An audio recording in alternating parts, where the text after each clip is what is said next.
All right. Hello, everyone. Welcome to Morbid Symptoms Podcast. I'm your host, Tara Van Dyke, and I'm here again with the, stoic and brave and honest Garrett Ramireze from the Social Populist. Yes, I'm sure I could find some negative things about him, but we only hang out virtually, so that's the best I can do. How are you doing, Garrett? I'm okay. You okay? I'm okay, yeah. Ready to go? It's it finally feels like spring on the East Coast. Hope it feels spring. An undisclosed location on the East Coast. Yes. Can you hear me? Okay, is my sound okay? Yeah. Okay, good. I'm always nervous because one time my sound was crap, and I think now for the rest of my life I'll always be paranoid. Anywho, are you letting your hair grow out? I guess. Yes. I think it was cut less than a month ago. I don't know. It's not the first time. Oh, okay.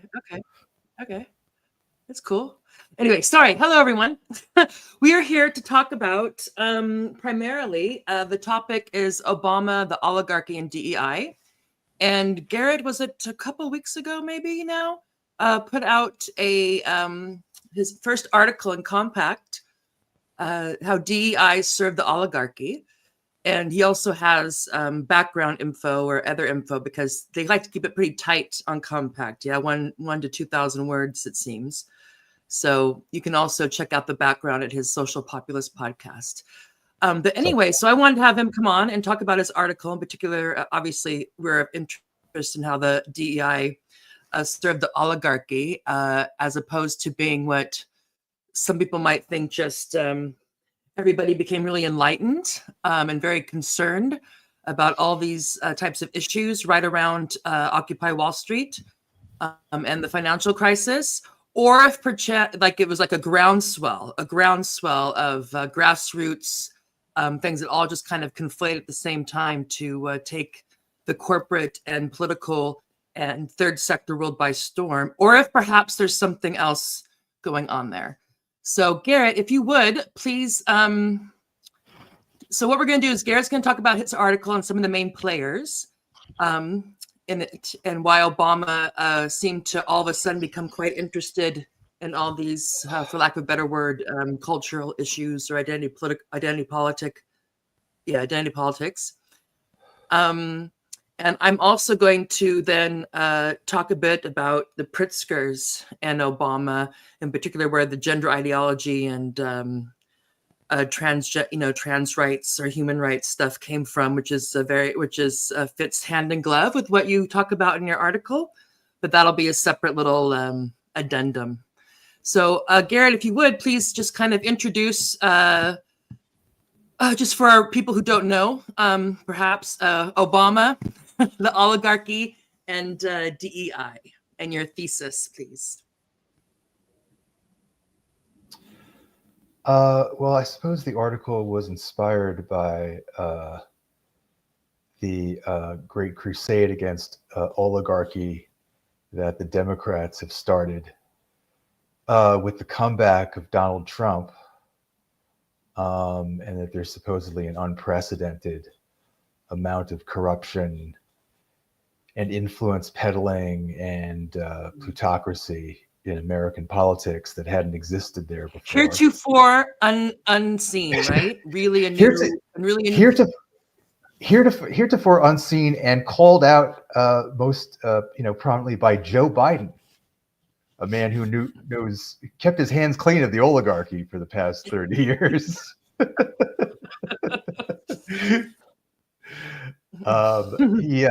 He like yeah. This is a recent history lesson. Sometimes you feel like there's so much memory holing.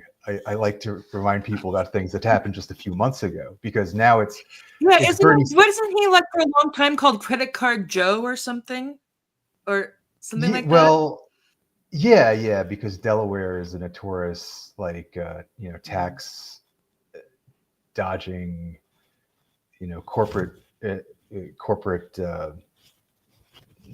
tax shelter, deregulated zone in the U.S. His home state, special economic zone. basically, yeah. For finance and insurance. So now like Bernie Sanders and AOC are like the face of this movement now, but it supposedly, includes Joe Biden. Joe Biden is definitely not a target of it. So I decided to just kind of go back and then also this attack on Trump, Trump's oligarchy. Supposedly it's related to his attack on DEI, and identity politics, identity policies in human resources and so on. And the ironies of this abound, because the oligarchy really reached its apotheosis in many ways under the Obama administration, that there was this immense financial crime that was perpetrated by the big mortgage lenders, by Wall Street. And there was a great opportunity to have some social justice in the banking sector, and to have some major reforms. And that was Obama was supposed to be the figure to do that, because he was. I remember. Yes, we can. Outsider. Yes, we can. And there's lots of virtue signaling. There was lots of, I guess you would say, far left dog whistles that I think both the left and the right far left dog whistles. Can you elaborate? I think I know what you mean, but can you elaborate far left dog whistles he was doing? Well, yes, we can is associated with labor movements from in the Latino community. Oh, like Sisi Puerte? Yeah. Is that the one? Yeah, it's adopted from Sisi Puerte. And I apologize to my Latino brothers and sisters if my pronunciation isn't very good. Anyway, please continue. So that in itself was kind of, I think, something that made both Democrats and Republicans think that Obama was more in touch with the labor movement than he The secret was. socialist, Marxist, Leninist, Right. communist, all that Yeah. stuff, right? Yeah. In addition to Kenyan, as Right. I Right. recall. And but I mean, none of that happened, and the bailouts that had started under George W. Bush, but Obama never made any objection to them, and he actually expanded them, including for Citigroup. Citigroup ultimately got $800 billion, I believe, in grants and in a very generous line of credit from the Federal Reserve. And not coincidentally, Citigroup was also one of Obama's biggest donors and had a bunch of Citigroup insiders in his campaign. Most prominently, a guy named Michael Froman, who was still working at Citigroup at the time that he was Obama's head of personnel for the campaign. And it came out, it came out gradually, I guess, through rumor early on at the time, but then eventually it was confirmed through WikiLeaks files in 2016 in the infamous Podesta files that Froman had selected Obama's entire cabinet. I mean, he put together the lists of several dozen people that Obama picked the cabinet from. And, including rather surprising ones like Hillary Clinton, who had been Obama's like bitter rival in the primary. And everybody thought that Obama was a turn away from Clintonism. She suddenly turns up as Secretary of State. Well, that's partly because, or maybe primarily because she was recommended by the Citigroup guy, Michael Froman. And I just want to pause for a second, because how did Michael Froman? Yeah, right. Because he plays an interesting role. Because I remember still watching the DNC convention the first time I saw Obama speak, and thinking, oh, who is this guy? Yeah, he seems like quite the orator, good public speaker. And then all of a sudden, the next time around, he's running for president. And so, what role does Michael Froman play in that? Because he was a senator. He was a first-term state senator, yes, in Chicago. Obama was, yeah. So how did Michael Froman come to be best friends or good, or anyway, come in the orbit of Obama? Well, Michael Froman and Obama had been classmates at Harvard. Oh, and okay. Froman went on to work underneath Robert Rubin, who was Secretary of the Treasury under Clinton. I think both Froman and Rubin had worked at Goldman Sachs. Then they were hired to the Clinton White House. Then they both moved to Citigroup. So Froman is one of Robert Rubin's many disciples who go back and forth between Washington and Wall Street, including Larry Summers and people of those ilk. And Froman, it's not often discussed, this relationship or in the rise of Obama. There's been tons of stuff written about Obama, and Obama himself wrote 2 autobiographies. But I think this is a very significant thing, which isn't often mentioned. It was only mentioned in this book called The Escape Artists by Noam Schreiber. Noam Schreiber. He's a New York Times reporter, and he had a book about the response to the financial crisis. He noted that Obama, while he was still a state senator in 2004 and not really getting anywhere, Froman reconnects with his old classmate, and he introduces him to Robert Rubin, the VP of Citigroup. And it's shortly after this that Obama gets his prime time spot, speaking to the nation for the first time at the 2004 Democratic National Convention. And I just want to, if I can, before you go on, because I just want to, or I don't know if this is the best place, because the Pritzkers were also, according to some reporting by Billick and others, the Pritzkers were also, especially Penny Pritzker, were instrumental also in Obama's rise. And they're also big in the DNC, billionaire family and whatnot. They were also in the mix around this time. I don't want to stop your flow, but I want to just put a thing in that we'll come back to that it seemed that he maybe it's just through the Harvard connection, who knows? And they are based, and the Pritzkers are based in Chicago. So it could just be that he was, he was such a bright diamond that wherever he went, people, and he does have charisma, obviously. And he's not, you can't be stupid and get, go through Harvard and get to where he did. But anyway, so he was, yeah. Is there any indication that you found that it was still working on my conspiracy theory. Okay, that it was ever mentioned?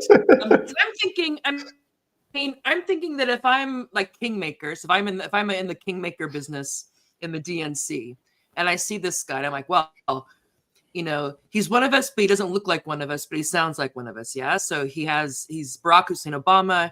He has a black father and a white mother. He went through Harvard. He kind of like checks all these boxes, yet he's also of them. Yeah. Fairly like, turns out looking back, quite neoliberal. Right. Was there any mention or whispers, anything that you found that they were kind of like, this guy is, this is a good thing. We want to get on the Obama train, or him to get on our train, or whatever. Yeah, I mean, I'm going by the description of Noam Scheiber, and maybe it exaggerates the significance of Froman. I mean, I know also that Obama had met John Kerry prior to the DNC convention. Yeah. So he wasn't completely in the wilderness, but he wasn't really anybody before 2004. He had like lost as many elections as he had won, and he hadn't been able to get into the 2000 DNC convention because he had recently lost his election in Chicago. Didn't make the cut. Yeah. So the book does speak of Obama being prepped, being educated in the ways of the financial world by the Citigroup clique. Okay, so kind of like they sat him down and said, "Okay, we're going to invite you to the Masters of the Universe Club, and we're going to lay it all out for you." So, like, I'm assuming, and this is just again because I've been hanging out with you too much, so my conspiracy imagination is developing along with my sociological one, or maybe inverse. That I'm sure that people especially presidents, people get up to that age, they have to have the education. They have to have the education weekend with the finance, with high finance, as well as one with the CIA, I imagine. Yeah. So let's fill you in on what you can and can't do. Sorry, yeah. Although maybe they're at the same club retreat. I think there's evidence that Obama came from a CIA family. So I don't know if you need any special spill it, Garrett. Spill it. Say something about that, will you? What's the roots of the CIA and Obama? That's only circumstantial evidence. But his mother worked for USAID in Indonesia. In Indonesia, okay, where there was massive, notorious, deadly CIA operations overthrowing Sukarno, and his stepfather, Sotoro, worked in the Indonesian military. which perpetrated the mass killing of communists and leftists in cooperation with the CIA in the mid '60s. Okay. So those are interesting connections that no one ever talks about. Instead, they go down Was like he also MK Ultra? instead they go down dead ends about him I supposedly should not being laugh about that. born in I don't Hawaii. think so.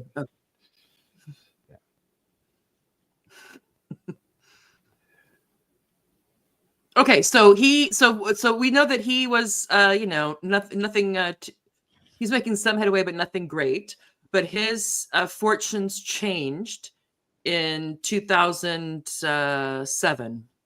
Yeah, apparently when he decided that when the kingmakers, the king and queen makers in the DNC decided that they wanted him to be their candidate, or at least some of them did, those who didn't want Clinton apparently. Yeah. But but very powerful people. As I said, the Wall Street people, Robert Rubin, and Citigroup. But again, wouldn't they have been just as happy with Clinton? They just thought that maybe he was a better get. It's possible. As I said, they recommended Yeah. Clinton for Secretary of State after he was elected. Although that may just be about maximizing diversity, because That's Michael right. Froman. Excellent pivot. Let's get to the DEI. So Michael Froman did human resources at Citigroup, and he was always a big advocate of diversity. And when he sent his personnel memo for the cabinet to Obama, he emphasized diversity, and he had all the candidates broken up by their identities, by women and blacks, and they didn't have sexual orientation or whatever, but they had Asians. There are no they thems yet. There are no they thems yet, but there wasn't a Biden administration. So. But there was an Asian list and okay, a Latino list. But to the point that you think that DEI was a strategy to take the pressure off or to undermine the class politics and consciousness that was rising in the country after the financial crisis, that it wasn't just a correlation, that there's evidence or a reason to believe that it was a strategy. Well, I don't know if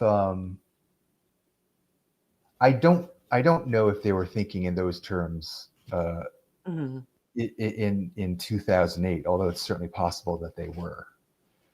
I have a stronger feeling about what happened in 2011 after it became clear that Obama was bailing out Wall Street to the hilt, and it was being called out on it. But it's certainly likely, like that's been a strategy for the neoliberals for a long time in the Democratic Party, and maybe not just in the Democratic Party, because there's a great emphasis on diversity in George W. Bush's cabinet too. But it definitely is something that Clinton first pushed.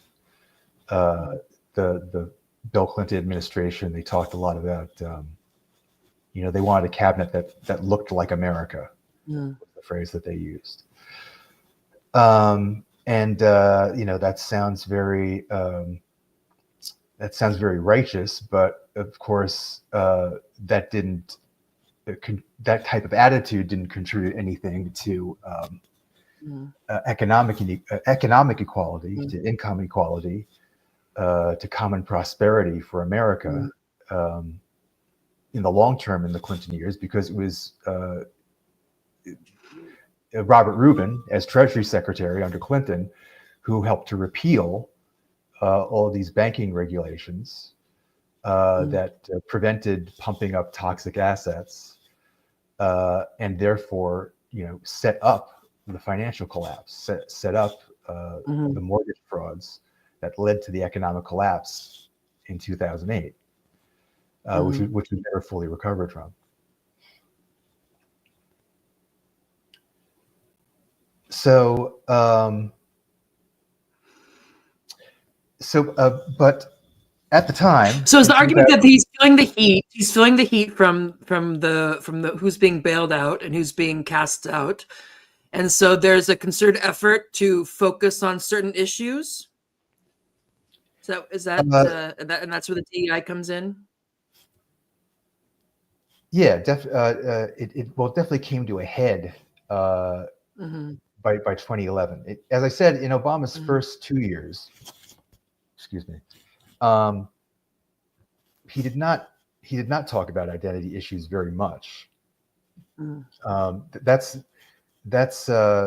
why you can kind of like map a clear 180-degree turn after Obama got criticism in 2010, 2011. In his first 2 years, he didn't talk about abortion reform. He didn't talk about amnesty for illegal immigrants. Didn't talk about gay marriage, or at least he didn't raise the issue. And when he did discuss the issue, he said that he was against it. And definitely nothing about transgenderism. But this started to change in 2011. And so what happened between 2009 and 2011 is that it became clear that Obama was not going to restore any of the regulations that had been repealed in the 90s, like Glass-Steagall, all these regulations on the banking sector, all of these super risky financial devices that had tanked the market. And there wasn't going to be, and there wasn't going to be a bailout of the people losing their homes in foreclosure that was anywhere on the same level on the hundreds of billions that he gave to the Wall Street firms. They were supposedly too big to fail, but the working people losing their homes were not too big to fail. And so he started to get a lot of heat about this. One of the first major people was a guy named Charles Ferguson, who directed a Oscar award-winning documentary called Inside Job about mortgage frauds on Wall Street that had caused the crisis.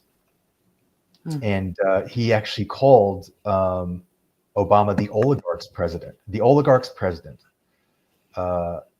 In Salon.com, which is a major liberal website. And a few months later, Dr. Cornel West, who had formerly been a campaigner for Obama in 2008, he called Obama, quote, the black mascot of Wall Street oligarchs. Yeah, and also the we don't need black faces in high places. Doesn't make any difference. Yeah, Cornell's good at the turn of phrase. That's true. Yeah. Yeah, we'll forgive him. We'll forgive him soon for the weirdness of his presidential campaign. We'll let that just be like, whatever. But he went hard at Obama, and he paid the price. He did pay the price for that. People were pissed at him. He was no Tallahassee Coates. He was the opposite of Tallahassee Coates. Oh, very much so. Yeah. Well, they had some pretty bitter back and forth in those days. So Obama was getting a lot of heat for that, and a lot of people on the left. I'm sorry, when did I can't remember working class anymore. When did people- Obamacare pass? That is its first administration or second? I can't remember when Obamacare No, passed. no, Was the it the first. first? No, the first. Okay, so he and had he- that and that- too. And that probably was not as social as people were hoping, because it was basically like kind of a boon for the medical industry or the insurance industry.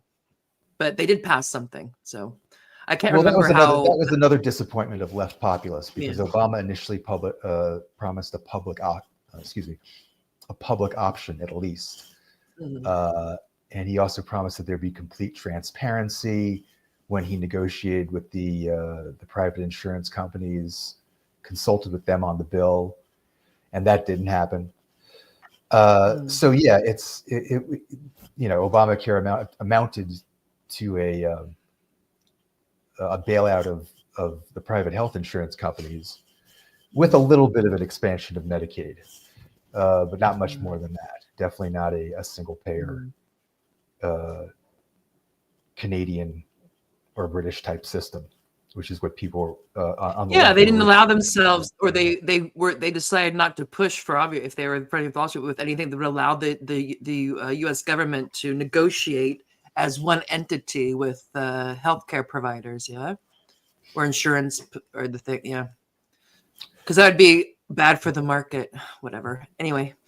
Yeah. Yes.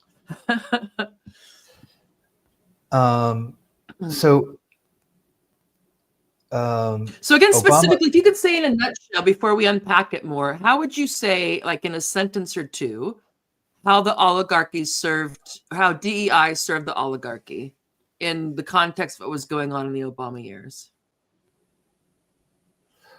Well, what happened, as I said, is like this left populist surge against Obama started to crest in 2011.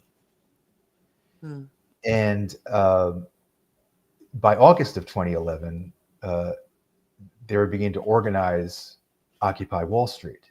The occupation of Zuccotti Park in downtown Manhattan began in September 2011. And the organizing went on for a couple of months before that. And it doesn't seem like a coincidence necessarily that Obama did his famous executive order for diversity and inclusion in August of 2011, which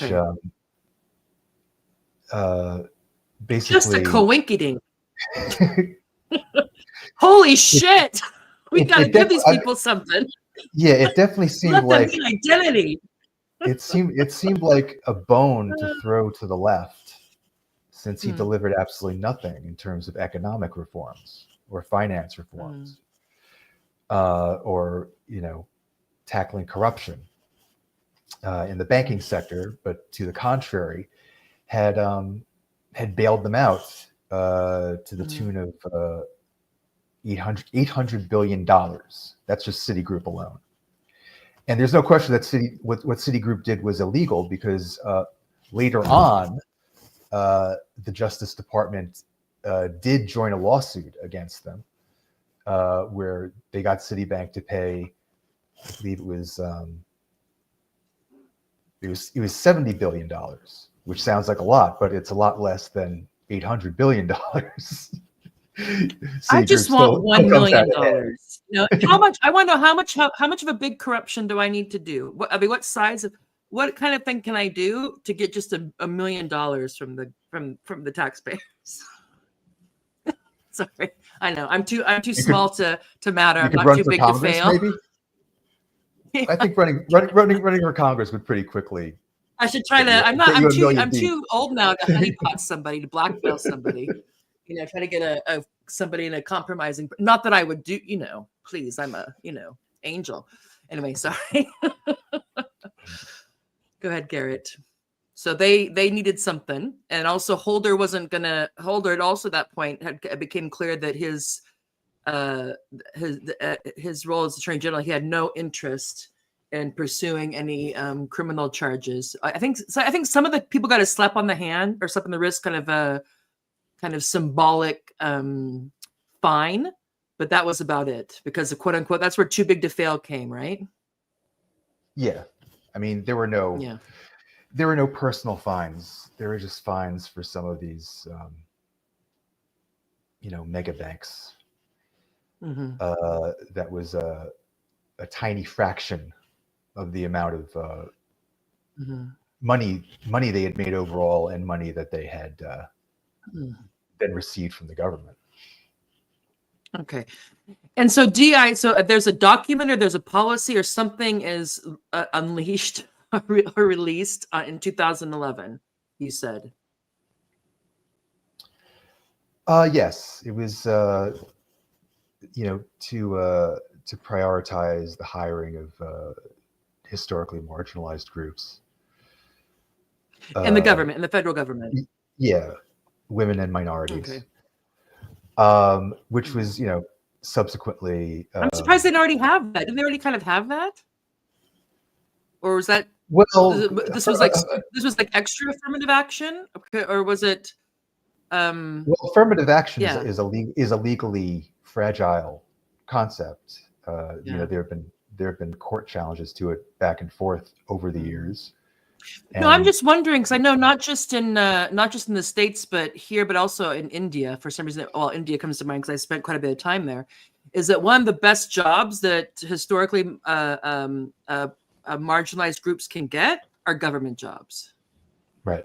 So there's, and of course, India is big on quotas. You don't sort of have that there, but I just thought that there was probably already a fair amount of I would assume diversity, racial and sex and gender diversity in the federal government, but they wanted to make it an official policy or goal.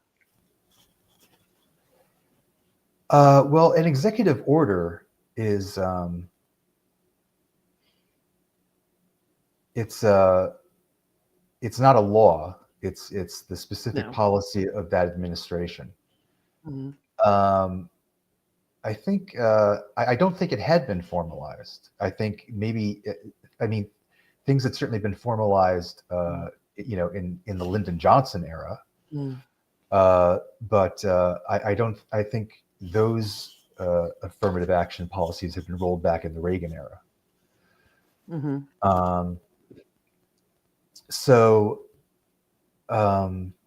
But there's a question of whether it was really necessary, since the culture had changed radically since the 1960s, and there had been full-on affirmative action in the 60s and 70s, and those people had made connections. Those people had okay, so is there any evidence that this was anything more than a cynical kind of bone to the left? Because like you said, it wasn't like that these government institutions were so undiverse, homogenous. The administration was in hot water with the left, from the left, whatever that, we know what that means. Because of how they handled the Wall Street thing and because of the way the Obamacare went. So in 2011, they decided to have these executive orders about how important diversity, inclusion, and equity is. Is there any, so it seems like there wasn't much, doesn't seem like you said there wasn't like, it was like righting a wrong. Like they found out like, oh my God, looking around and being like, these government administrations are all white and male. We got to do something about this. Yeah, well, I mean, it wasn't just that order. Obama overall started to make more of a pivot towards identity issues in the second half of 2011 and in 2012, leading up to the election. Yeah. Like I said, he hadn't talked about these issues much prior to 2011, but he. It's funny. He actually almost undermined Obamacare, the Affordable Care Act, by advocating for federal spending on abortion, which he didn't do when he initially proposed it. knowing that that was a very controversial thing that would be an additional obstacle for the act. And he reversed himself on gay marriage in early 2012. And he reversed himself on amnesty for some illegal immigrants. That's when you started to have the endorsement of DACA,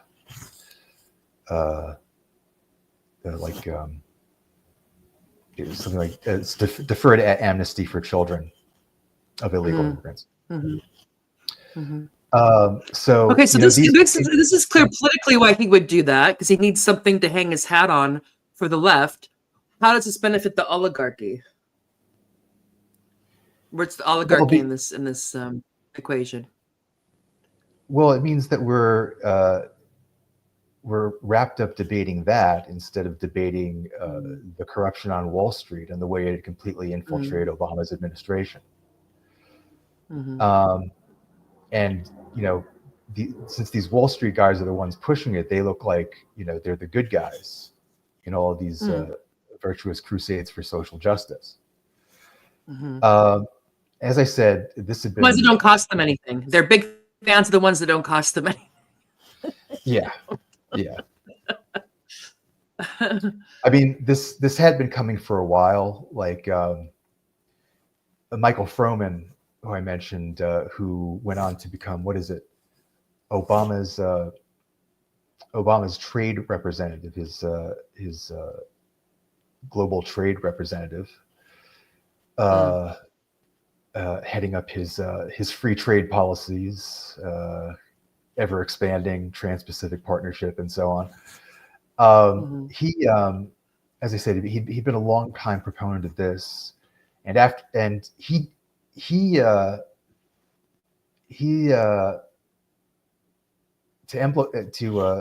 to symbolize the corruption, he was actually caught using offshore tax havens. No way. When Congress reviewed him for the trade representative position, he had a rocky confirmation process because he was using all these tax shelters that Obama himself, years before, apparently not aware, had called tax scams that he was opposed to. These sort of Virgin Islands type, Cayman Islands type tax dodges. And this is, as I said, Mr. Diversity at Citigroup. And when he left the administration, he became a big guy in environmental and social governance policies, ESG, which a lot of people associate with woke capitalism. And it's funny that I looked at some of the literature on woke capitalism, which it has been written by both right wingers and by left wingers, and they've never talked much about Froman and his diversity agenda at Citigroup and how it figured into the Obama administration and that whole conflict of interest. Well, they like to blame both the left, but people like to not only blame, but the ones who call it internationalism or globalism. So they wait till it comes to the World Bank and the UN and other organizations start to talk about it. But I think that it's, to me, there's this whole thing, and you talked about in your article as well, that we see really come to a head, a new repackaging of this kind of nice, socially conscious, hip capitalism, or the heights of capitalism. So you get sustainable development, you get inclusive development, inclusive growth, friendly growth, green growth, all this type of stuff, which is the idea that you can either there's the people who just use it cynically, who gather around at a scandal thing, that TV show, okay, how are we got to spin this? What can we do?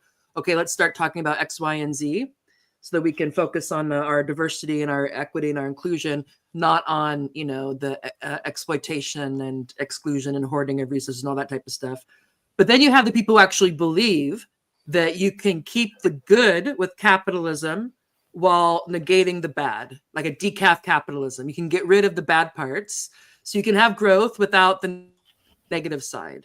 Yeah, you can have profit without the negative side. You can have all this stuff and somehow reduce or ameliorate the negative side to where you really don't have to change things that are difficult to change that you don't want to change. And you have fantastic names for this.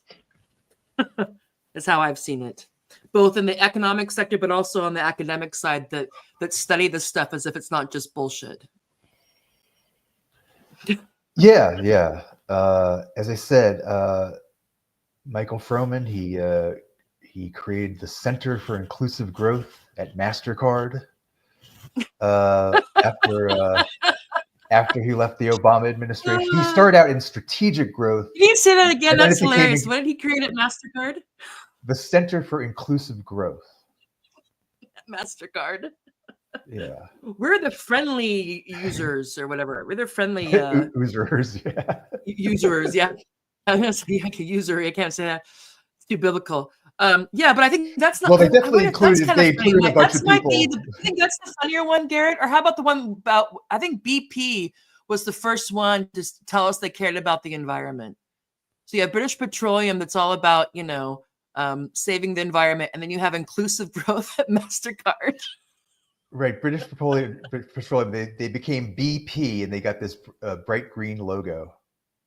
Yeah. Like, we're cool. We're not your granddads. We're not those bad guy BP. No. We're the good guys. Yeah. We buy organic and yeah.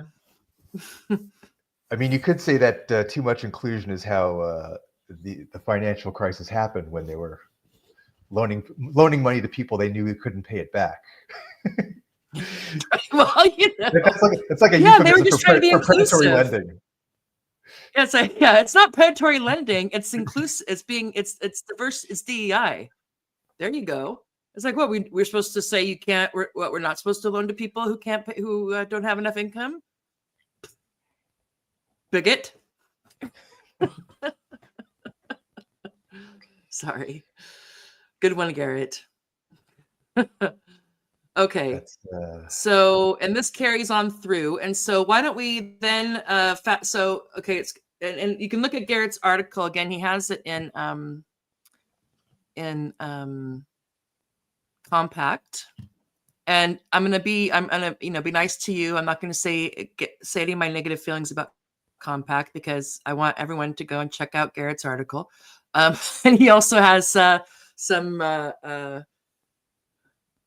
supplemental material on his Substack on socialpopulist.substack.com that you can look at. You can look at that Oligarchy and identity politics revisited. So you start off your article with Joe Biden mentioning the danger of the rising oligarchy. He just discovered it, and he wanted to flag it for us. Hey. And so talk about that. He may have known about it before and forgotten about it because his memory. That's true. Okay, yeah. So talk about why you picked that to start your article with, and also, if you would, maybe talk about the parallels to that and how Eisenhower outed the military-industrial complex that he allowed to flourish under his administration. And then be like, oopsie, might want to do something about that. I'm out of here. Don't catch me, Dulles. Well, yeah, I think we touched on that when we talked about the JFK assassination, right? Well, but anyway, Biden concerned about the oligarchy. Yeah.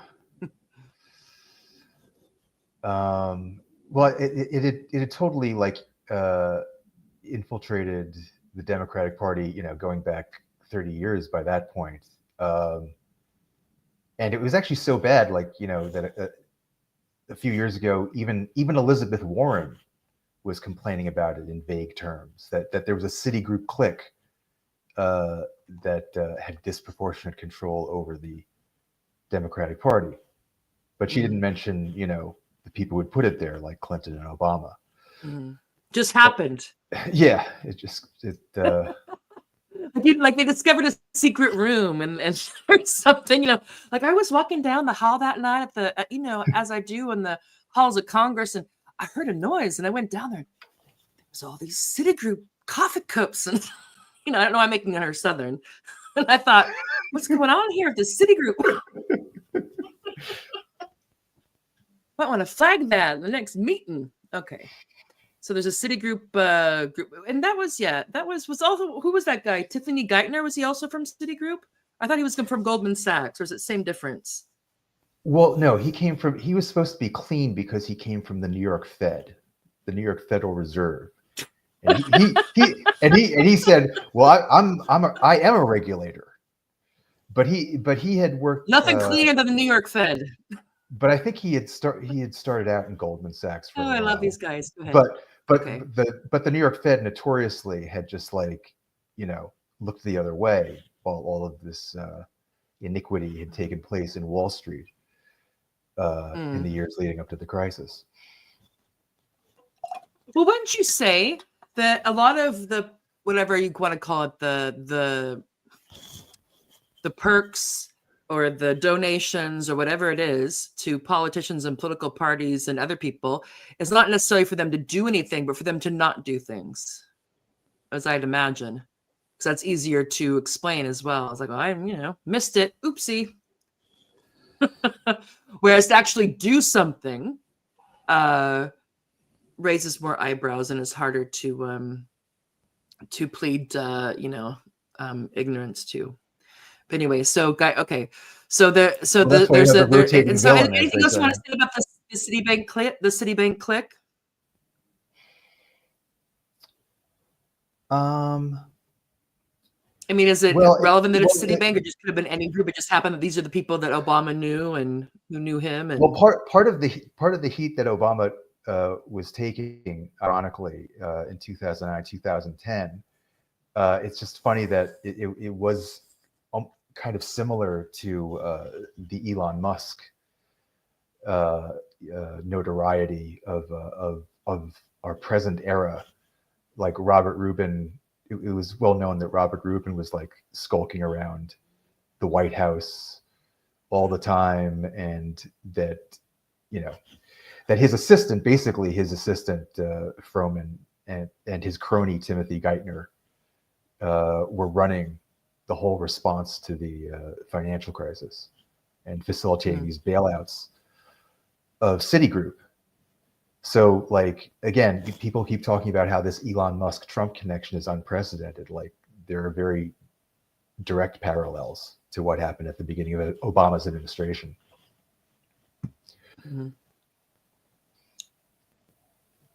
All right. So, and why do you maybe Joe Biden just thought it'd be cool to say oligarchy. Maybe he thought he could have his military industrial complex moment. Like, he thought he would give such a great speech that it would go down in history, or what? Because to me it was so hilarious. It's like, well, what about your oligarchy? Why is their oligarchy bad and your oligarchy good? Isn't it the same oligarchy? I mean, same interests. Well, maybe not necessarily. I guess tech and I guess, yeah. I mean, it's not every sector, every top of the sector of the economy has the same interest. I mean, they have the same. I mean, they have this. They obviously they're committed to capitalism and to getting as much profit as they can, but they're not always what's good for. Obviously, we're seeing that with the tariffs. Yeah. So what's good for the tech sector is not necessarily good for the manufacturing sector. So, but anyway. Well, when you get these kind of high-level acknowledgments, it's hard to tell if they're a victory. They represent victory of some kind, or they represent defeat, because it's like maybe the reason they can acknowledge these things is because they're now so entrenched that they figure the public can't do anything about them. Or is it also the idea that, like, if you say it out in the open, it kind of takes the sting out of it? Because Trump would do that all the time, not just him, but people like, almost like, well, it's not somehow it's not as bad or wrong if you admit it openly, So it's the idea that to kind of take the sting off it. It's like, well, yeah, we recognize, and they do that. You know, the kind of the speaking, saying the right words. Like, well, we recognize there's an issue with the rising oligarchy, and wink, wink, the DNC is on it. We are on it. Well, there's In terms of give me my taste. I want my taste. Yeah. that could be it. That could be it. But yeah, there's an intelligence term, you know, called limited hangout. Okay, do tell. Using the CIA. Well, that's where there's like a scandal, and there's like a you know, there's a horrible there's a horrible you know, event that evidence is starting to emerge about, and so you present a story to the public that is that's bad. That sounds bad and sounds like a confession, but it's not a confession to the full extent of the crime that's been committed. Like, for instance, MK Ultra, right? You mentioned MK Ultra. When MK Ultra came out in the 70s, the most famous victim of it was actually a scientist who worked for the CIA, who died mysteriously, named Frank Olson, right? And it came out that he had been dosed with LSD without his knowledge by his fellow CIA employees mysteriously. And then he fell out of a window in Times Square to his death, like 7 stories, right? So the CIA and the government confessed to dosing him with the LSD, but then said he went wacko and threw himself out the window. But it's come out since there's evidence that you know, the forensics of the case don't indicate a suicide. They indicate foul play. Yeah, they indicate murder. Well, I know you're saying that. Are they? Isn't it also the practice of like you kind of have to have a scapegoat, or you have to, like, you know, there's a couple of guys or whoever, doesn't necessarily be what guys who get to take all the heat, and then they can say, "See, look, we did it. We had our case. We have this. We found some guilty people, and we've done our part." And then, but the actual structure and the game just continues. Yeah. So it's just kind of yeah.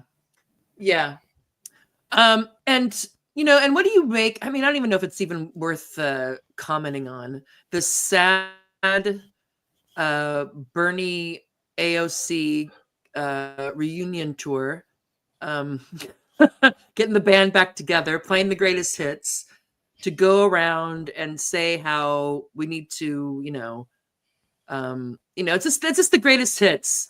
But we've been hearing this from them for a long time, and then I feel like we're being gaslit again. We're always being gaslit, but the media that's still, you know, the media, the influencers that are on them, want to try to sell us like this is some sort of huge thing, like some sort of groundswell is mobilizing behind AOC and Bernie.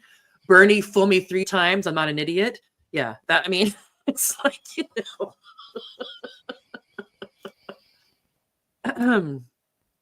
Yeah. Do you think there's anything? Or do you think it's all bullshit? This tour, that it only would impress the people who are still, you know, blue MAGA. I think you summed it up pretty well. I mean, he's just a guy whose hands appear to be relatively clean. He's like the token. he's like the token good government guy in the Democratic Party, who they trot out to denounce corruption and oligarchy. But he doesn't represent the party unless he's a conscious, you know, PR agent, which he may well be. He's like much deeper in the party than most people acknowledge. He like does massive fundraising for the. I mean, he's not an idiot unless he's totally like, totally like cognitive disavowal, like he's able to separate the two. I mean, not that it matters what he realizes. I just find it kind of interesting. Is like these people so high on their own supply that they don't even see how hypocritical and just ridiculous they're being. You know, like or just maybe he has it's like Groundhog say, oh, they won't remember. They won't remember. I've been saying this since 1992 or whatever. Now he's Muhammad Ali, It's not fair that Soros's secretary pays a higher tax rate than himself. It's like, yeah, fucker, do something about it. When did this start? Was this always a thing that somehow when politicians think that just acknowledging something is like doing something about it? Or this thing on social media, I've noticed this a while ago, when they'll be like some politicians, usually the senators, and we'll do this a lot, representatives, like they'll ask a rhetorical question, and it's like, bitch, you're in the Senate. Why don't you do something about it? We need to do something about rising costs, or we need to do something about healthcare. We need to do something about this or that. It's like, yeah, you're where the things can happen, yo. Why are you asking us about it on Twitter? Well, this is maybe it's like always been the case. It's just more noticeable now. No, this is like the dark side of empathy, I think. Say more about that. I like that. The rise of empathy in our culture, where it's just like, you can you can gaslight people by just like restating, their grievances to them. It's like, I've heard you. I feel your pain. Yeah. And so people feel understood, and seen. So that's some kind of seen. Yeah. It's very feminine. Yeah. And it's like a form of therapy, but it's like doesn't actually, solve the root causes of the problem in any way. Mm-hmm. It's like a tactic that they use. I'm so tired of that. But I think it's been around for a very long time. Maybe that's what Eisenhower was doing with the military-industrial complex thing. And I've been thinking a lot about, when I look at Trump, I think of this like speech that Charles de Gaulle gave to the Algerian colonists in the I think it was the early 60s. I'm laughing about that. It's so crazy. Like people say colonists, and like ha ha ha. Sorry. I don't know if this is too. I don't know if this is like too far-fetched a reference, but it's like if you look it up, it's like really famous. But it's like de Gaulle, he ultimately gave up Algeria, to the natives, to the Algerians, the North Africans, and forced the settlers to get out. But before he did, he gave a speech to the settlers where he sounded like he was on their side, and he said he literally said, "I hear you, I am with you, and you will always be French," and then he surrendered to the anti-colonial movement. So it's like both left and right politicians do this all the time. And you mentioned something I can't remember. Okay, so now we have, of course, the Republicans, especially in the last presidential election, and with the Trump administration, of course, are no fans of DEI, unless, of course, it's for Zionists, and maybe some other people, but unless it's for if it's Israelis or Zionists, then it's DEI all the way. But other than that, they really want to take a blowtorch to this. So what's the difference? What's the shift now? Are the people on board saying, yeah, we've pushed this too far, or there's a backlash now, so it's like that's diminishing returns, or do you think that this will be a battle, a frontline in the next election? Is there anybody who really wants to be? Does the Democratic Party want to still tout DEI, or are they going to back away from it, you think? At least in those terms. Well, no, they don't seem to be backing away from it. That's as I said, kind of the inspiration for this, that they're sort of trying to link oligarchy with this, white male privilege thing, because that happens to be Trump and Elon Musk's identity. But this is obviously a lot bigger than Trump and Elon Musk, and it encompasses lots of girl bosses and lots of a few AGPs as well. A lot of pedophiles. You had a godophiles as well. Yes, True and story. lots of white male allies, and good men like Michael Froman and like no, I think the point you're Clinton. making. I think the point you're making is that the people who were pushing DEI were quite already diverse, except for they were fairly all elite to uber elite that were pushing this. So the DEI thing was at least this iteration of civil rights, social justice, this very corporate friendly, elite friendly, or useful version of it. Isn't surprised that it was cooked up by places like MasterCard's Inclusive Growth Department and probably a pretty sizable handful of gender studies graduates and whatnot. I'd imagine. Yeah, absolutely. Mm-hmm. Not a grassroots, not a local groundswell. Even though when this was going on, there was some police officer killings of Black men that were publicized during the Obama years, but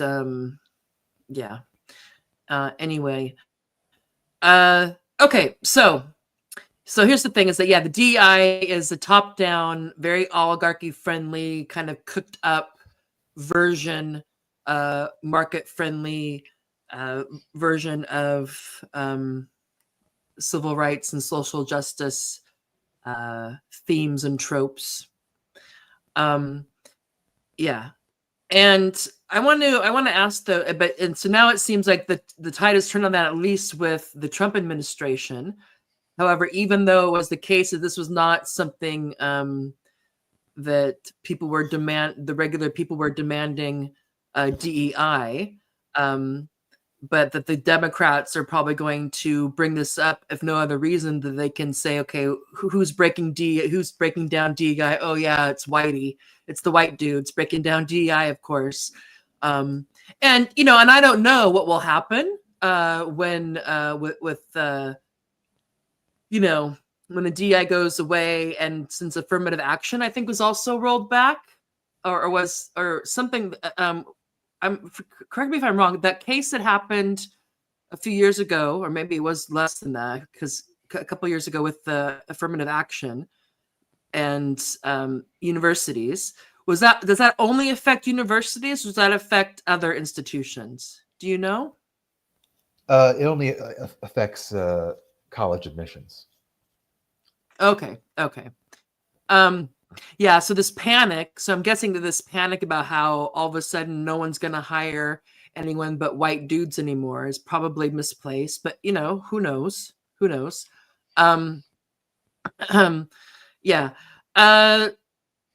Anything else you want to say about that? About DEI, the oligarchy, Joe Biden, before we go on to talk a little bit about the other oligarch in this soup, the Pritzkers, because they are also part of the Obama story. Well, I should say that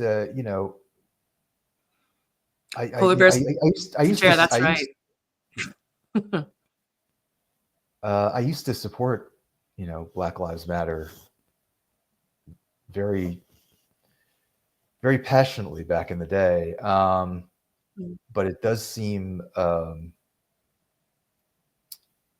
very misguided in retrospect. I understand why those honeys got theirs, yo. Those ladies, those 3 lesbian ladies, and I have no problem with lesbians, but they got some. rich black lesbians matter. That's Well, these everybody three knows black about that at lesbians this matter, point. and they need those houses. I mean, sorry.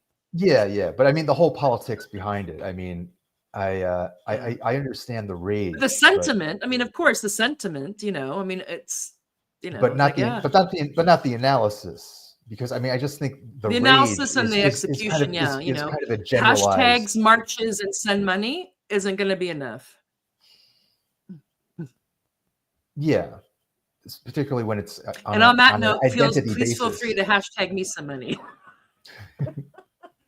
Tara's life matters. Right, personal reparations. Oh my God. No one's more oppressed than me. Anyway. Sorry, Garrett. Okay, so let's, because this fits nicely in with the theme, and maybe you'll look more into it, or maybe this is all there is. But let me bring up Jennifer Billick, who's written a lot on following the money behind this push to normalize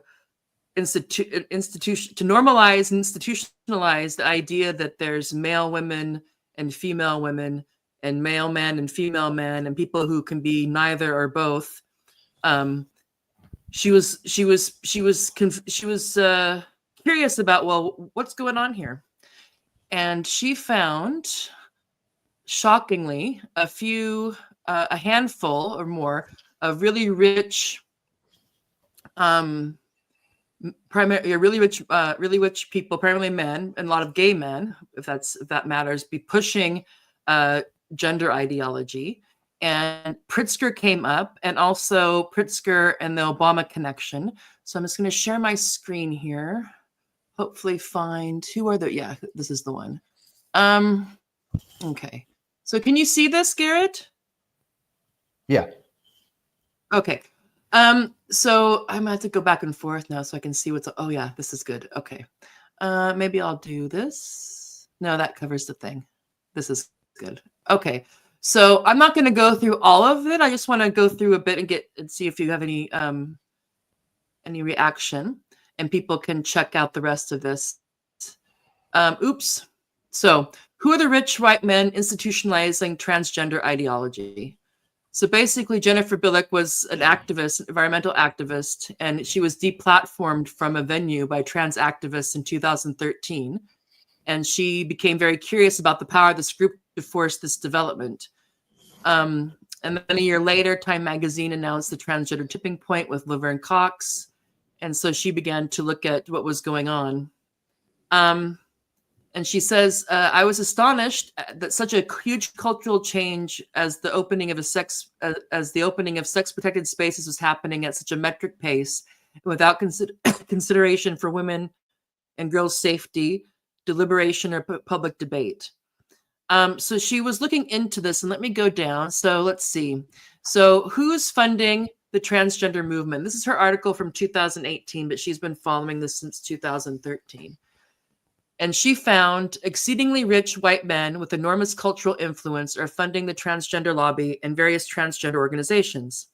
These include, but are not limited to, Jennifer Pritzker, a male who identifies as transgender, George Soros, Martijn Rothblatt, a male who identifies as transgender and transhumanist, Tim Gill, gay man, Drummond Pike and Warren and Peter Buffett, John Stryker, is also a gay man, and Mark Bonham, a gay man, and Rick Weiland, a deceased gay man whose philanthropy is still LGBT oriented. Most of these billionaires fund the transgender lobby and organizations through their own organizations, including corporations.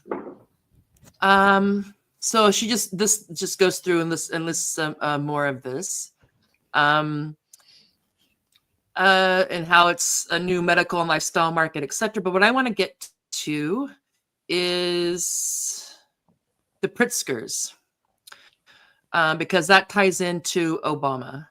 So the Pritzkers are an American family of philanthropic billionaires worth approximately $29 billion. This is in 2019. Whose fortune was gestated by Hyatt hotels and nursing homes. Now they have massive investments in the medical industrial complex. Examining just a few of the Pritzkers in this article will give you some indication of their reach and influence as a family, especially as regards the transgender project and the relationship with the medical industrial complex. As you read, remember, transitioning individuals are medical patients for life, and the Pritzker family are not an anomaly in their funding trajectory or investments in this medical industrial complex. So Jennifer Pritzker was a family man and a decorated member of the armed forces, but he now identifies as transgender, and he has made transgenderism a high note in philanthropic funding through his Taiwanese foundation. And he's one of the largest contributors to transgender causes, and his family has enormous influence in the rapid institutionalization of transgenderism. So she goes on and lists all their both their philanthropic and for-profit interests. So Pritzker sits on the leadership council of the program of human sexuality at the University of Minnesota, to which he also committed $6.5 million over the past decade. He also is affiliated with Lurie Children's Hospital, University of Chicago, a chair of transgender studies, et cetera, and et cetera. It goes on and on. Let's see. Let's go down to, oh, crap. Sorry. I'm trying to find, oh, Penny Pritzker, sorry. So Penny Pritzker is cousin to Jennifer Pritzker. Penny Pritzker served on President Obama's Council for Jobs and Competitiveness and Economic Recovery Advisory Board. She was a national co-chair of Obama for America 2012 and national finance chair of Obama's 2008 presidential campaign. To say she was influential in getting President Obama elected would be an understatement. To say she was, as Obama's Secretary of Commerce, Penny Pritzker helped create the National Institute for Innovation and Manufacturing Biopharmaceuticals, as one would, by facilitating an award of $70 million from the U.S. Department of Commerce, the first funding of its kind. Obama made transgenderism a pet issue of his administration, holding a meeting at the White House, the first ever for transgenderism. His administration quietly applied the power of the executive branch to make it easier for transgender people to alter their passports, get cross-sex treatment at the Veterans Administration facility, and access public school restrooms and sports programs based on gender identity. These are just a few of the transgender-specific policy shifts of the Obama presidency. And I'll just leave it at that. But I just wanted to bring this up because I was thinking about that when I was reading your article, that, of course, one of the main DEI issues that's become the most divisive of late has been the transgender one. The idea that you could get to choose whether you're regarded and whether you're viewed socially and legally as a man or a woman, and along with all the other stuff that goes into that. I'm not gonna go into it, but that also started with Obama. And you can connect that to his relationship with the Pritzkers, who have been ground zero on all this, not only because of the uncles, decided after being being a man and identifying as a man until his 60s and having 3 kids and being in the army and all that he was going to be the woman he always was, have also gone about pushing the language programs and funding chairs for transgender studies and gender studies, because of course, if you want to make something seem legitimate and important, it helps to get professor chairships at different institutions and research centers and have it be a recognized field of study. Anyway, I just wanted to bring that up because it seemed that in addition to the Citigroup connection and the kind of how a lot of the from your article that now I lost my train of thought. Anyway, I just wanted to bring that up because it definitely fits in to helping to understand why these issues became such a part of the Obama administration towards the end of the first one, and particularly in the second one. Anyway. Yeah. it it all goes with the pivot, but it had been a ruling class ideology for some time, but it came in very handy as the country went to hell, and the Obama administration was very clearly presiding over that, presiding over a non-response to the financial crisis or a bailout response for the oligarchs. But we get the illusion of progress through all of this DEI stuff. Mm-hmm. And all these Yeah. radical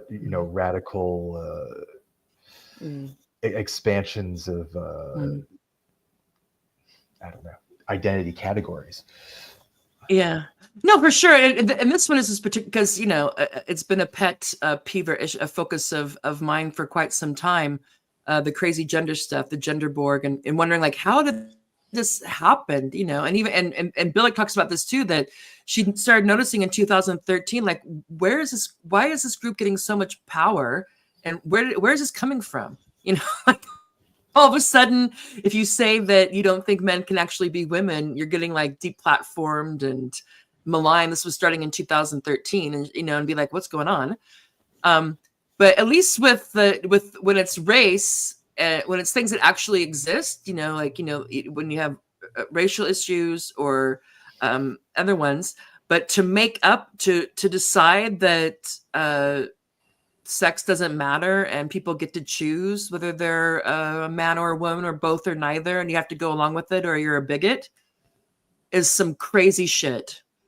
And now it's like looking back on that, it's like, okay, well, there are the guys in there like Peggy Pritzker and Martin Rothblatt who were let me see if I can find their picture, who are not just making money off of it, but they also have transitioned.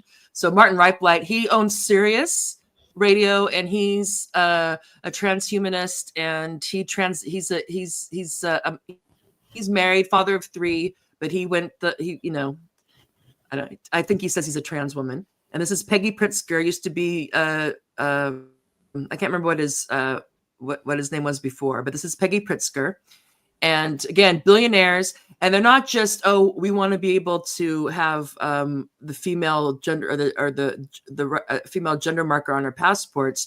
They're actively pushing through the legislation on quote unquote trans rights, which of course is also a way of selling this product line, because you can't get people to go full board on getting getting the full gender kit if they can't rely on the state saying, changing their documents, and people they work with or whatever being compelled to go by their preferred pronoun and all this stuff. So these two guys are in it from they're living it. They quote unquote, they say they transitioned.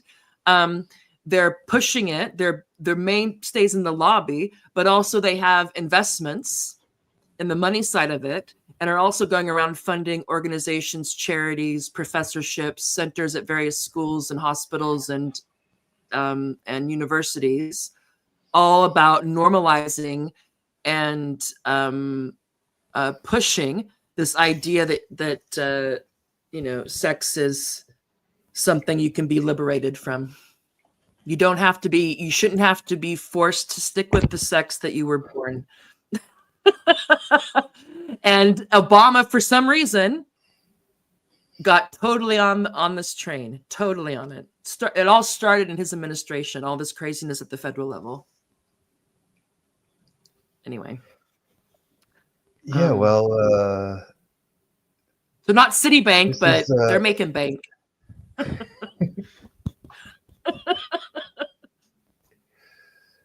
Although, you think with $1 billion, you could get a little tummy tuck. Yeah, I mean, look at that beer gut.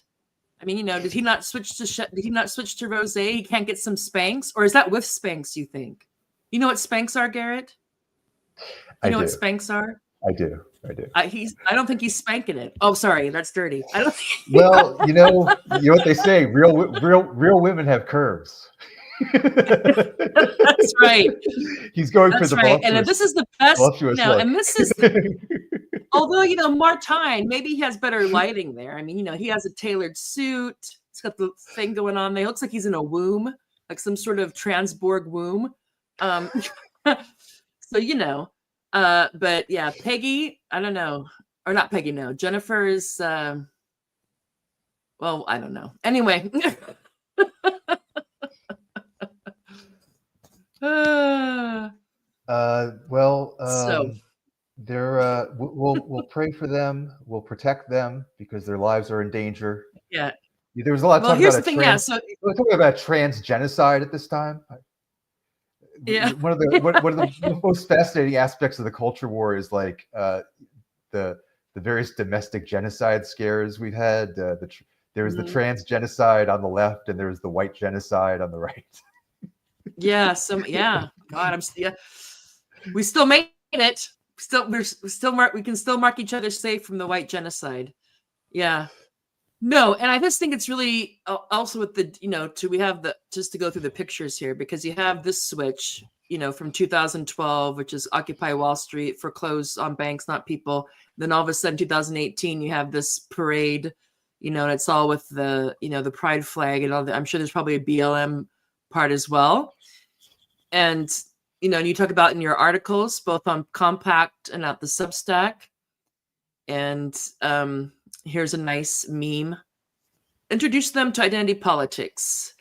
Yeah, because it worked. Not only did it seem to, of course, looking back, so it did have that effect, whether or not that was always baked in the cake or how that came about, it doesn't really matter.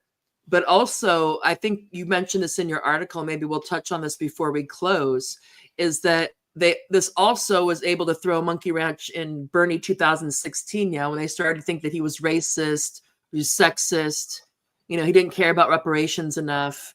I don't know. He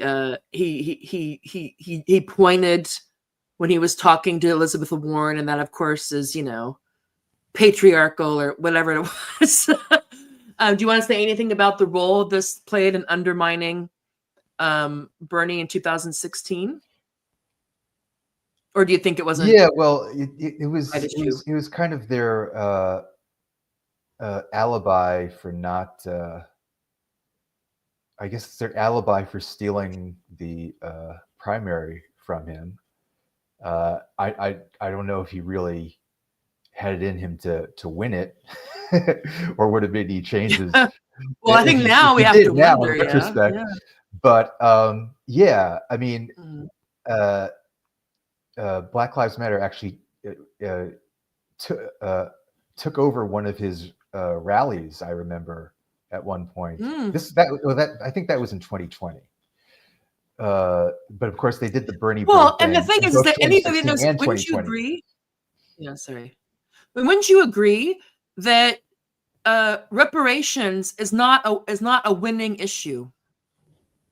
No. So it would be stupid of him. It'd be stupid of him to run on reparations, knowing that it's not a viable issue and it's not really going to go anywhere. There'll be talk, like the thing that happened in California. They were gung ho in California, until they really got to the point of how this is going to have to be, like how you would administrate it, and then all of a sudden it kind of got it watered down and filtered down, and now I don't even know. Maybe it's totally what do they call it, like archived or tabled, because.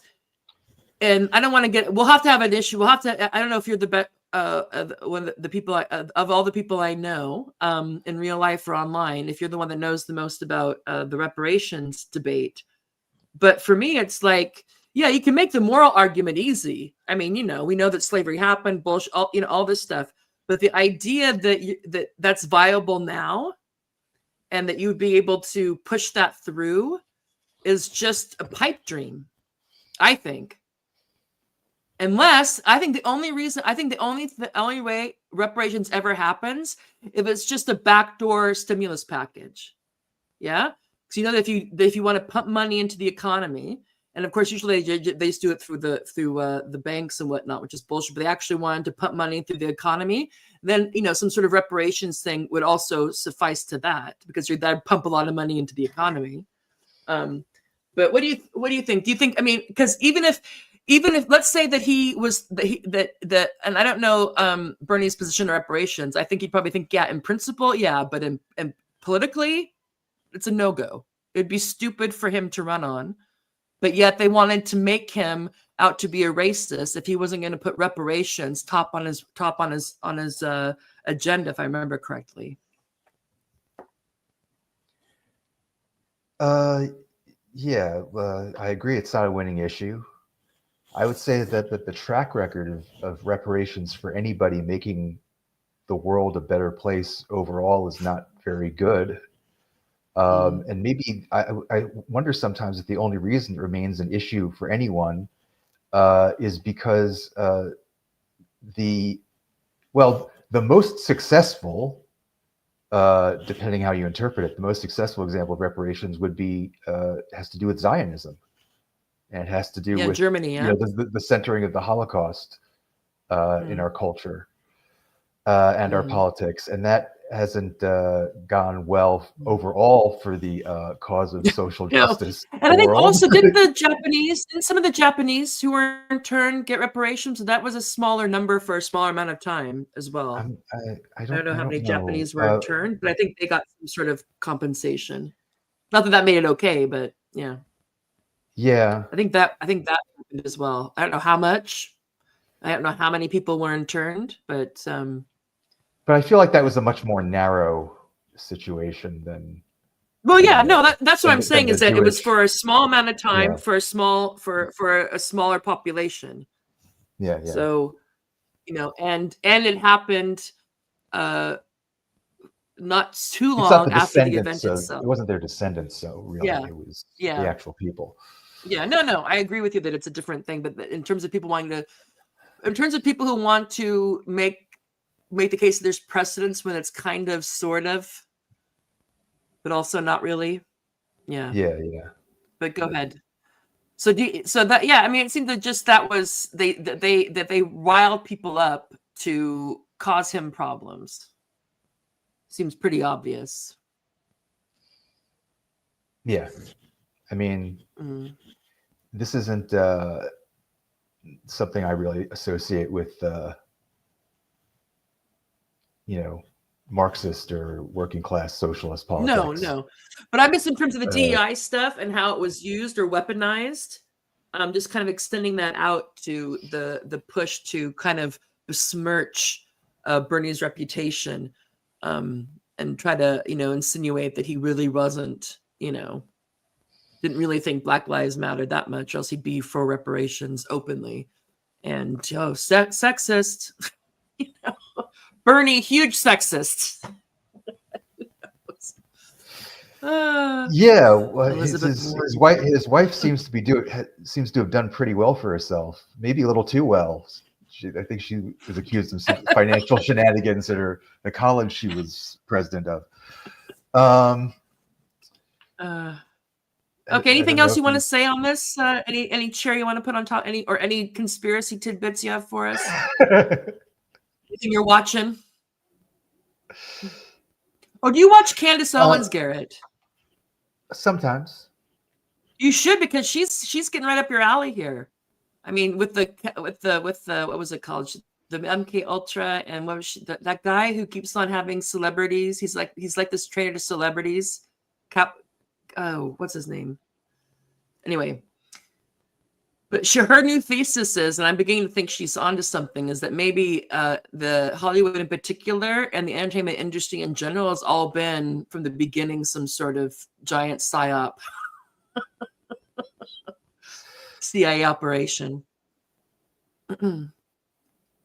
Yeah, well. And she also thinks that, and she's also takes Kanye seriously, that he was MK Ultra'd, which is, I don't know if that's not that that's literally the program, but like something similar, that they tried to fry him. There may be something to that. I don't know if I don't know. that big. I don't His know. trainer seems to pop up everywhere. That's she's looking at the trainer now, like, who is this the guy? And why does so many of his trainer clients story is end very up intriguing. dead? Yeah. Trainer Dr. story is very Zhivago, like interesting. his step grandfather or something wrote Dr. Zhivago. Well, I hesitate to compare Kanye to Paul Robeson, you know, but there's a lot of evidence that Paul Robeson was MK Ultra when he was, I think he was in a Well, that's what I hospital. was wondering because. Go ahead, sorry. But when he was in a hospital in Britain, and after he was like sort of being blacklisted and they were trying to silence him, that there was some creepy stuff that his doctors were doing to him. Yeah, all I know is that I can't remember because I was thinking like, why would they be like, why would they be going after Kanye? Like, do they really care that he was putting on the Trump hat, or that was that such a huge issue? I mean, I don't know. Maybe they thought it was, but it was like, I wasn't following it closely. Remember, like he put on the Trump hat and he started saying something. He was saying something. I can't remember what he was talking about. One of his concerts, and then according to Candace Owens, she shows that his trainer was this. I can't remember his name now. I want to say Kaepernick, but that's Colin Kaepernick. But anyway. I know who you're talking about. Yeah, his trainer texts him and basically threatens him like, you better be quiet or I'm gonna have you committed and you're gonna be in La La Land forever. And I'm like, well, who the fuck's trainer talks to them like that? It's like, what? So no, anyway, because I don't know. I mean, if that's the case, then I'll have to have some more sympathy for Kanye, because I just thought he just sounds like, just goes off his rocker, and he's someone who has issues but doesn't want to go on his meds, and which I can understand. But it's like, and also, so which I guess if you're going to be a famous hip hop or rapper, you have to have some attitude. But I was just like, Kanye was never my thing. Maybe it was a bit before, but I did listen to a bit of her story. I'm like, Jesus, if there's truth to that, then I definitely have sympathy for the guy. They're trying to, give him a cocktail of medicine to make him palatable, or to quiet him down. I don't know. Who knows? Yeah, I don't know. I don't know what to say about his his overall threat to the system. That's my thing. Is like, why? Because looking back, I think there's other people like Brittany Murphy, like she had to go. Like, why? It's like. Yeah, like I don't even buy the Marilyn Monroe theories, because it's just like a lot of these people in entertainment, they just have mental issues going back a long way. Yeah, and it's not like they can't get all the drugs they want. Self-destruct. Well, or don't want, yeah. Yeah, no, that's the thing is that, I mean, if you're on uppers and downers all the time, and then, but I just thought it was kind of interesting because, and it's good. I need to, it's good to have an open mind, even if, but because I've just been watching Candace a bit lately because she cracks me up. Except for, although she also tends to buy everything that anybody says about the Bolshevik revolution, though. Like, she buys all into that as well. That they killed 15 million Christians, etc., etc. I don't know, but I think it's 50 million at last. What I like about her is that, I think that she seems like she, I like when people seem authentic, and she's not afraid to go into stories that people don't want her to go into. So she's interviewing Harvey Weinstein, and and she's the one that, and she's not blacklisting or canceling Kanye just because people want her to, and all this stuff. And I just think it's just one of those things. Or it could be that the media landscape is so terrible that it's like a starving person getting a cracker. Yeah, she's like, oh my God, Tucker Carlson saying something, and Candace Owens, oh my God. And this is how weird it is. This is how maybe I've been MK Ultra, Garrett. Here it is that I can tolerate, I can enjoy, I would any day of the week, I would much rather, or even enjoy watching most of not all of the guests, but when Tucker Carlson or Candace Owens. I cannot stand John Oliver. I cannot stand Stephen Colbert. I can hardly stomach Jon Stewart. And if you go back a decade, I mean, no way. I mean, I knew they were liberal, but I can't even stomach them anymore. It's so disgusting. It's just like, Jesus. You know, and it's so hilarious. Someone had told me a while back that I'd be listening fairly regularly to Tucker Carlson and Judge Napolitano. I'd have been like, yeah, whatever. You know? Yeah. Sure. So I don't know. It is what it is. Yeah. There's a. Do you want to share with us your media diet before we say goodbye? There's an APAC guy who's talking about getting Candace and Tucker deported or sent to prison. Oh yeah. So we do have to. Oh, they hate them. We do have they to hate them. Take a stand for them, perhaps. Well, yeah, and Dave Smith. You know who Dave Smith is, yeah? Yeah. And he went on and did that Rogan, thing with Douglas Murray. That was, my God. And now they're coming after him, all guns blazing, coming after him. And some dude from the War College, Walter Spencer, or some Zio Neocon fucktard is all over him.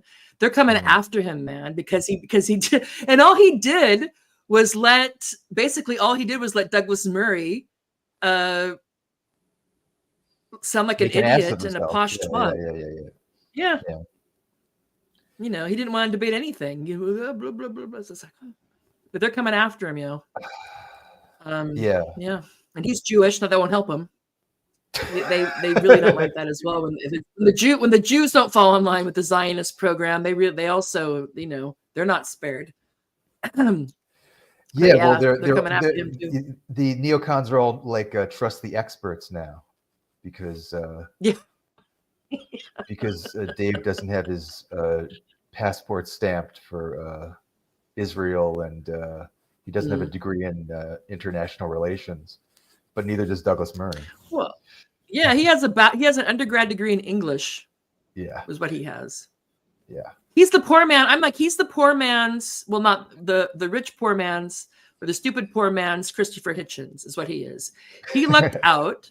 I think that he came out of college when 9/11 happened, and there was a hunger for people who could package, you know, Islamophobia and neocon policies and imperialism, and make it sound intellectual, make it sound nice, or at least posh. And he's ridden that gravy train since 9/11, you know.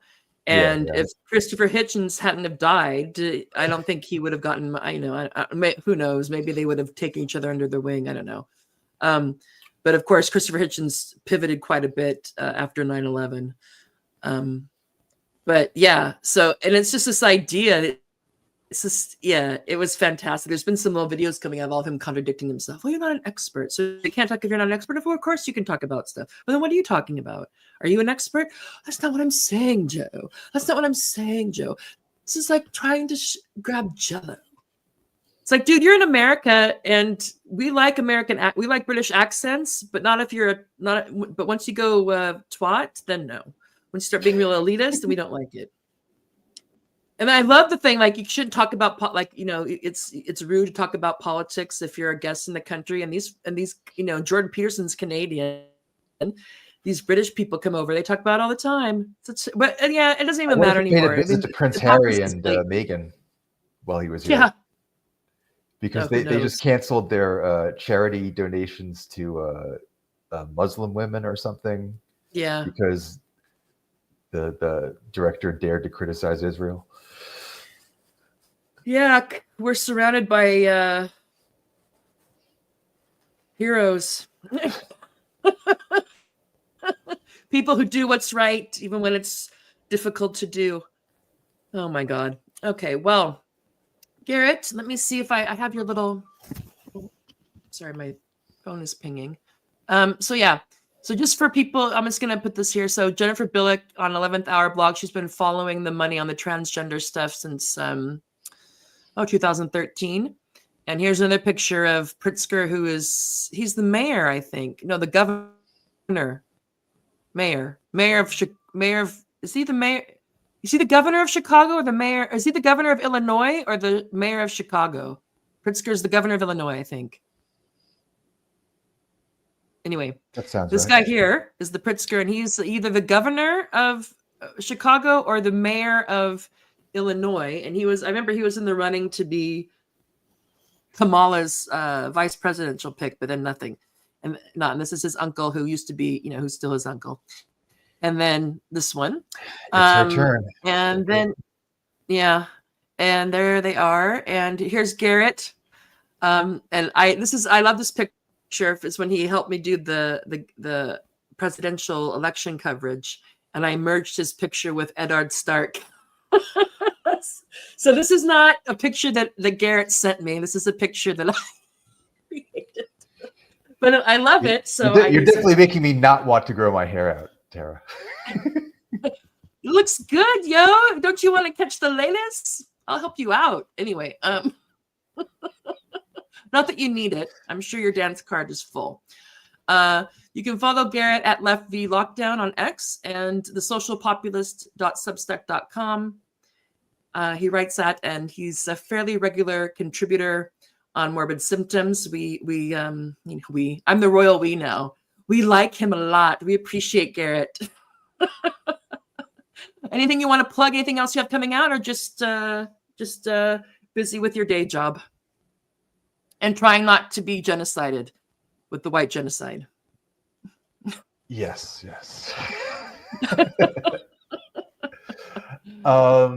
I have to mark my safe things. I've been safe for patriarchy going on 49 years now.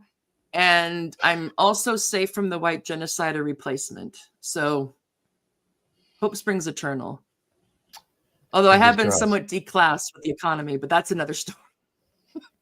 It's fine. Who hasn't?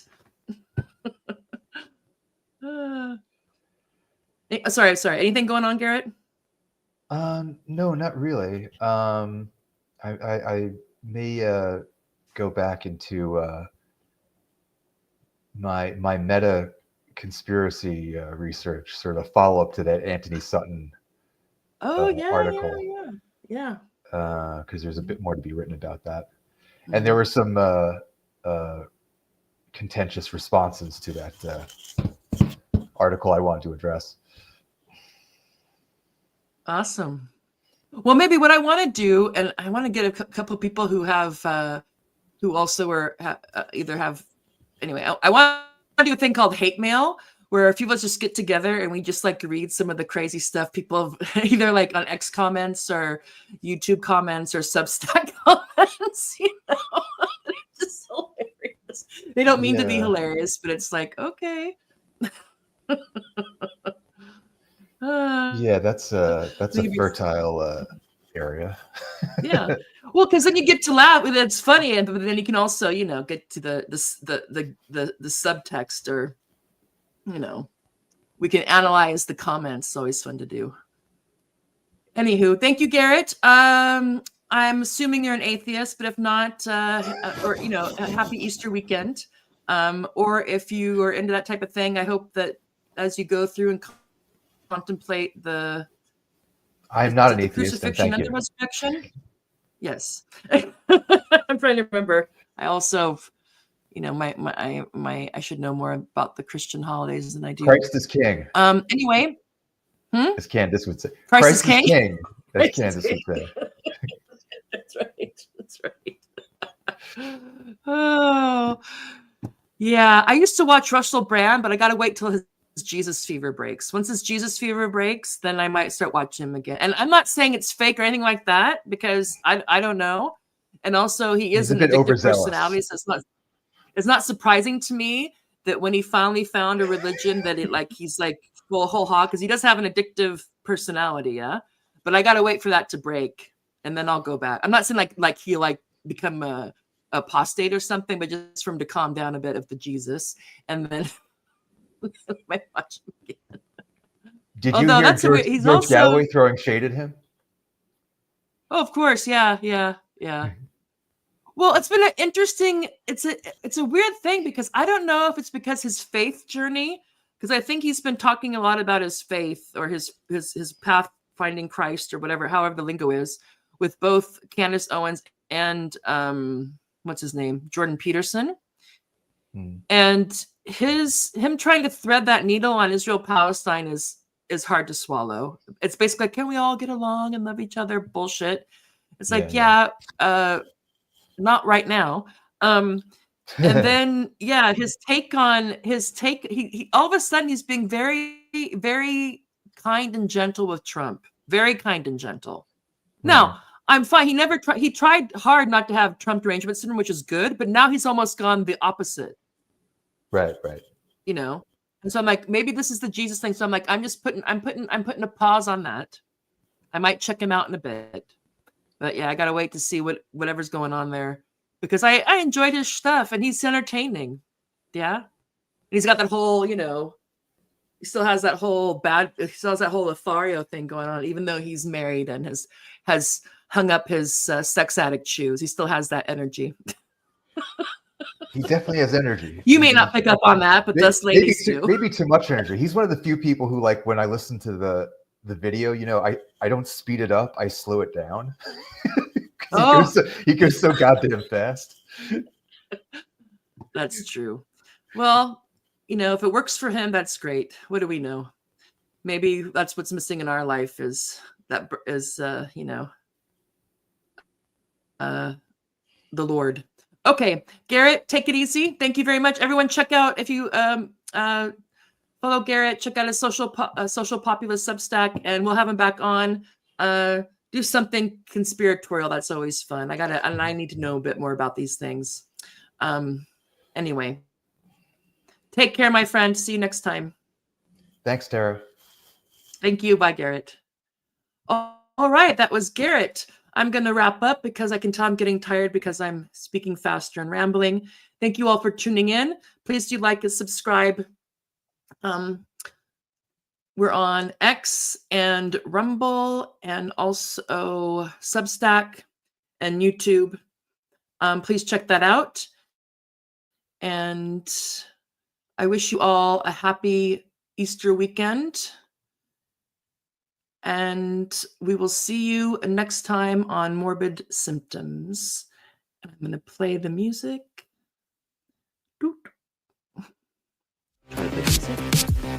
All right. See you next time, everybody.